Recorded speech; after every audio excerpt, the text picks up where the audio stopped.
Do you know what? It's my age, darling. I'm only 21 times 2, almost 3. Listen, it's time for Friday Focus, and today we're looking at what needs to change in British politics. 3/4 of voters don't trust MPs to make decisions that will improve their lives, and less than half think that UK democracy works. That's according to a YouGov poll from earlier this month. So what needs to change to make British politics something that voters trust and rely on? A new organisation has been set up to find out and change the landscape of democracy. GB Unites claims to be standing against the UK's crisis of political confidence. So I'm joined in the studio now by Michael Donovan and Nicholas Martin, who helped create GB Unites. Right, Michael, I'm going to start with you then. What do you think is wrong with the sort of current political system here in the UK? I think trust and confidence. In all relationships, there has to be trust. And I think the British people, over actually not just the last few years, but over many years, has lost trust in its primary institutions, and yet there's a lot of good there. And what we've created with Nicholas and I, it's not what we're against, it's what we're for. What does British democracy really represent? What is it? What should it be? We get the sense today why trust and confidence has gone, simply because there's a disconnect between the current party system and the people it serves. So that becomes, in our view, a bit of an issue. The party whip system is fundamental to creating this two-party system that effectively does the same thing. And what we're looking to do is to support as many independents and a much broader spectrum based on consensus. What is it that democracy represents? But that seems quite, I mean, it's a wonderful ideology and a wonderful view. But even to get, you know, you're talking about sort of small organisations all joining as one and then finding a consensus of opinion, right, and a consensus of movement. But it's so difficult for these people to even get together and agree. It's so fragmented in any case. How can you see that working? Well, I think it's a very, very good point. I was interested in your 3/4 of the people in Britain don't rethink, they don't trust their politicians. And you can see with our Prime Minister holding parties and Dominic Cummings going up to test his eyesight in the middle of a lockdown. And Keir Starmer having his so-called party. Absolutely. And also Angela Rayner having an affair with a married man after castigating Matt Hancock. It just goes on, doesn't it? Absolutely. Really? And so what I was thinking is that, for example, the politicians are not serving the people, probably because they're controlled. You know, Epstein, the Ring, he was declared as an intelligence agent by Mr. Acosta, who was in the American cabinet, and he declared that Epstein was an intelligence agent. And he got MPs, or not MPs, you know, powerful people to do things they shouldn't do. They film them and then they can control the politicians. That means the politicians are not serving the people. And this is international. So, and if you were to sort of equate it to now, it would be big corporations then, in a sense. Absolutely, yeah. If you take the market cap, if we use the Buffett indicator, the market cap of Vanguard, BlackRock, Fidelity, it's 27 trillion. What does that mean?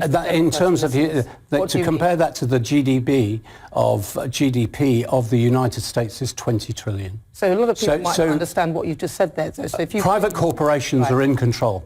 Yeah. They own, and they dictate what happens.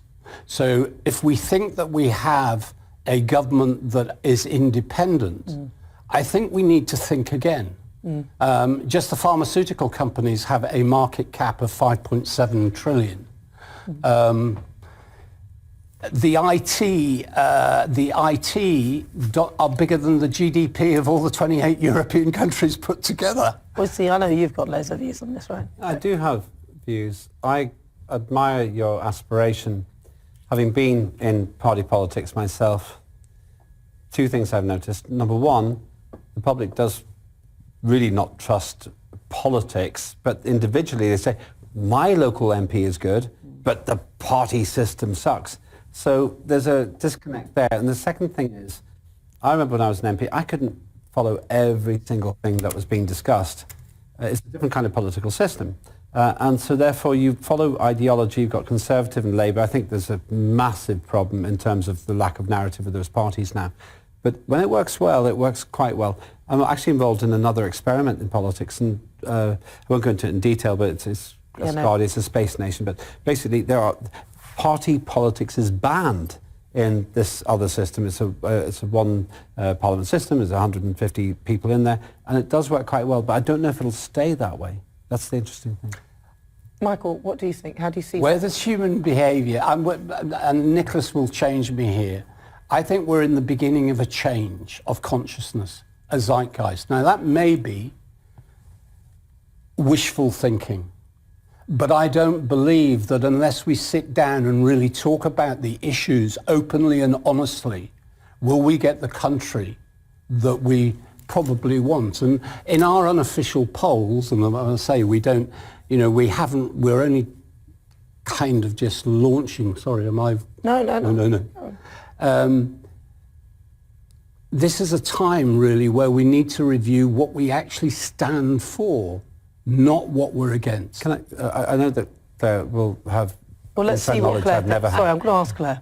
Yeah, I mean, I think this is very interesting, and I think you always need to look at trust and politics and the wider questions around democracy. But what is it you essentially want to come out of this? Well, I can see it as a project is very interesting, but what do you see the end part being? Extremely good question. I mean, my grandfather ran away from Hitler, or ran away is too extreme. He got a job in the UK while Hitler was rising and worked for a paper company. He then joined British military intelligence, working with the British campaign against Hitler. He didn't know that Hitler was financed by Britain, America and Germany together. And this sort of information should be made available to people at school. It's absolutely astonishing that my grandfather died not knowing that. I feel ashamed for him.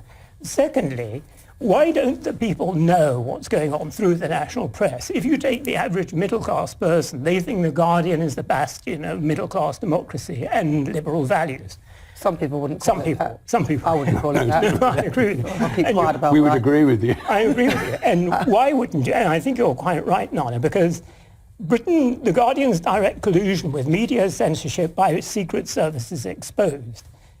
The minutes of the Ministry of Defence meetings have confirmed the role of Britain's Guardian newspaper as a mouthpiece for intelligence agencies. Well, this is why our democracy is not real. It's a virtual democracy. And I've just come on to a thing from... A lot of notes.